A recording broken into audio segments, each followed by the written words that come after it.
Hello दोस्तों, आज की कहानी है समझदार बेटी। अनन्या, क्या हुआ? रोमा ने अनन्या का अचानक चिंतित चेहरा देखकर पूछा। कुछ नहीं रोमा, धीरे से अनन्या ने जवाब दिया। अनन्या व उसकी सहेलियां रोमा की जन्मदिन की पार्टी में होटल में आई थीं।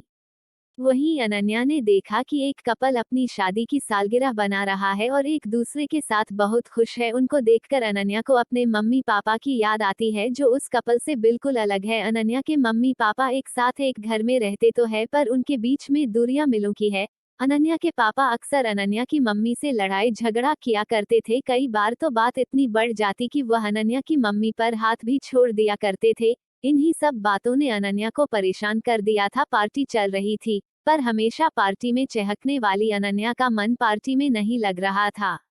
पार्टी से आते वक्त अनन्या ने अपने पापा को किसी दूसरी महिला के साथ देखा। ये दृश्य देख मानो उसके पैरों ताले जमीन निकल गई हो।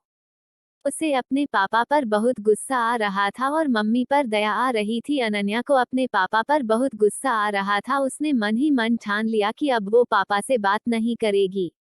लेकिन साथ ही उसे इस बात का भी डर लग रहा था कि मम्मी को पता चलेगा तो मम्मी की हालत कैसी हो जाएगी। मम्मी पापा में दूरियां बढ़ जाएंगी। कहीं पापा किसी दूसरी स्त्री के साथ शादी तो नहीं कर लेंगे, तो मम्मी को छोड़ ही देंगे। वे लोगों के सामने बेचारे बन जाएंगे। सोचते सोचते उसे चक्कर सा आने लगा। पार्टी के खत्म होते ही वह सीधे घर गई और कमरे में जाकर सो गई। मम्मी ने 2-3 बार पूछा भी कि क्या हुआ, पर वह मम्मी को ये सब कैसे बताती। शाम को पापा के आने की आवाज आई। रीमा, चाय बना दो। मैं थक गया हूँ, आज ऑफिस में बहुत काम था। पापा का सफेदा झूठ सुनकर उसे इतना गुस्सा आया कि वह सीधे बैठक में जाकर मम्मी को असलियत बता दे। पर कहीं कुछ उल्टा हो गया तो मम्मी पापा के बीच जोरदार झगड़ा हो गया और बात बिगड़ गई तो पूरी रात वह सो नहीं पाई। दूसरे दिन पापा के ऑफिस जाने के बाद ही वह कमरे से बाहर आई। रोज की तरह मम्मी फोन पर मशगूल थी। सामने शायद मौसी थी। आधे घंटे के बाद फोन रखकर पूछा कि क्या बात है। उसने सिरदर्द का बहाना बना दिया। मन में चल रही विचारों की आंधी से राहत पाने के लिए उसने टीवी ऑन कर दिया। टीवी सीरियल में वही पति पत्नी का झगड़ा आ रहा था। यूं उसे ये सब देखना पसंद नहीं था, पर आज उसने चैनल नहीं बदला। मैंने तुम्हारे परिवार के लिए अपने आप को पूरी तरह से भुला दिया और तुम बाहर गुलछर्रे उड़ा रहे हो। आखिर मुझ में क्या कमी है? पत्नी रोते हुए बोली। तुम सिर्फ अपने बच्चों, फोन और गृहस्थी में सिमट गई हो। अब मेरे लिए तुम्हारे पास समय ही कहाँ रह गया है? पति आगे बिना कोई बहस किए घर से बाहर निकल गया। पीछे पत्नी बड़बड़ाती रही। उसकी सोच की दिशा बदल गई। पापा का पराई स्त्री के प्रति आकर्षण का कारण कहीं हम लोग तो नहीं? पापा तो हमसे बहुत प्यार करते हैं, हमारी छोटी छोटी बातों का कितना ख्याल रखते हैं। समाज में पापा का मान सम्मान है, फिर पापा ऐसा क्यों कर रहे हैं? उसने फिर से सभी बातों पर नए सिरे से सोचना शुरू किया। इतनी बड़ी हो जाने और कॉलेज जाने लगी है, इसके बावजूद वो आज भी मम्मी के साथ सोती है।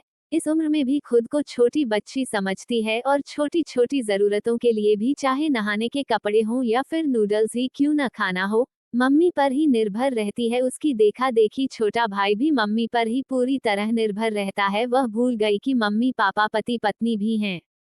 उन दोनों को भी साथ में समय बिताना चाहिए। उसे याद नहीं है कि कब मम्मी पापा अंतिम बार अकेले फिल्म या होटल गए हों। यहाँ तक कि दोनों की शादी की सालगिरह पर भी वे बच्चों के साथ होटल जाते हैं। मम्मी तो पूरी तरह से हाउसवाइफ और केवल मम्मी बनकर रह गई है। ऊपर से मम्मी को कितने ही फोन भी आते रहते हैं, यहाँ तक कि रविवार और छुट्टी के दिन भी फोन के आने का सिलसिला बदस्तूर जारी रहता है। उसे याद है कि एक दिन पापा ने मजाक में कहा था, जब से फोन आने लगे हैं तब से स्त्री को मायके जाने की जरूरत कम ही पड़ती है। उस दिन पापा की बात पर सब कितना हंसे थे, लेकिन वो शायद पापा के अंतर्मन के अकेलेपन की व्यथा थी। अब उसे ऐसी कई छोटी बड़ी बातें याद आ रही थी जिन्हें वो सामान्य समझती थी। अब उसे पापा का इस तरह बदल जाना समझ में आ रहा था। भले ही उसके पापा रास्ता भटक गए हों, पर अब वो समझदार बेटी की तरह पापा को एहसास कराएगी कि घर ही उनकी मंजिल है। अनन्या ने दृढ़ता के साथ सोचा। तब कहीं जाकर उसका मन शांत हुआ। मम्मी, आज ब्यूटी पार्लर चलते हैं, उसने मम्मी के गले में बाहें डालते हुए कहा। पर तेरी सहेली की पार्टी तो कल ही हो गई, मम्मी ने उसे लाड़ से समझाते हुए कहा। अरे, मेरे लिए नहीं, आपके लिए चलते हैं। आप कितने महीनों से ब्यूटी पार्लर नहीं गई, आपकी आईब्रो तो पापा के मूंछों जैसी चौड़ी हो गई है। उसने आईब्रो पर हाथ रखकर नाटकीयता से कहा तो मम्मी जोर से हंसते हुए हाँ बोली। अरे हाँ, आज नाश्ते में क्या खाओगी? मम्मी रसोई में जाते हुए बोली। मम्मी मैं बड़ी हो गई हूँ, आज नाश्ता मैं बनाऊंगी, आप मुझे बस सिखा दीजिए। गैस चालू करते हुए अनन्या बोली। यह सुनकर उसकी माँ आश्चर्य से देखती रह गई कि उसने आज तक खुद रसोई में जाकर पानी तक नहीं पिया और आज खाना बनाने की बात कर रही है। तू पढ़ाई कर, मैं खाना बनाती हूँ। नहीं मम्मी, आप ये सब अकेले करते करते कितना थक जाती हो।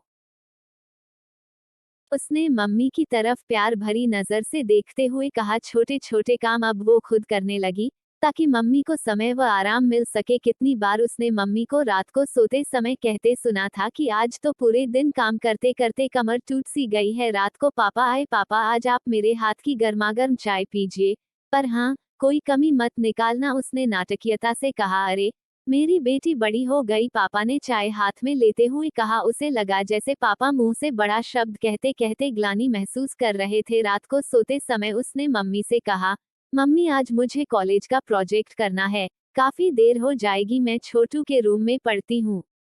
उसने सारी किताबें भाई के रूम में ले जाते हुए कहा। रात को वह वहीं सो गई। रविवार था, सब बैठे थे। अचानक फोन की घंटी बजी। अनन्या ने लपक कर फोन उठाया। अरे मौसी कैसी हैं? मम्मी अभी रसोई में व्यस्त हैं। कोई खास काम था क्या? उसने बहाना बनाते हुए फोन रख दिया। मम्मी ने उसे गुस्से से घूरा, पर पापा हल्के से मुस्कुरा दिए। एक दिन मम्मी का जन्मदिन था। पापा ने शाम को होटल में डिनर का कार्यक्रम रखा। तय हुआ शाम को घर पर केक काटकर रात को होटल चले गए। केक काटने के बाद शाम को जाने का समय हो रहा था। पापा सबको जल्दी तैयार होने के लिए कह रहे थे। मम्मी मेरे पेट में तेज दर्द हो रहा है, सुबह कैंटीन में खाने के कारण शायद ऐसा हुआ। अनन्या ने कराहते हुए कहा। चलो बेटा, डॉक्टर को बताते हैं। पापा ने चिंतित होकर कहा। शादी के समय की पुरानी यादें ताज़ा हो उठी। कुछ दिन बाद सुबह बाथरूम में पापा फोन पर हाँ हूँ कर रहे थे। सामने जैसे कोई महिला गुस्से में बोल रही थी। पापा ने सॉरी कहते हुए जल्दी से फोन रख दिया। जब पापा बाथरूम से बाहर आए तो अनन्या ने भावुक स्वर में कहा, थैंक यू पापा। पापा ने अनन्या को प्यार से गले लगाते हुए कहा, मेरी समझदार बेटी।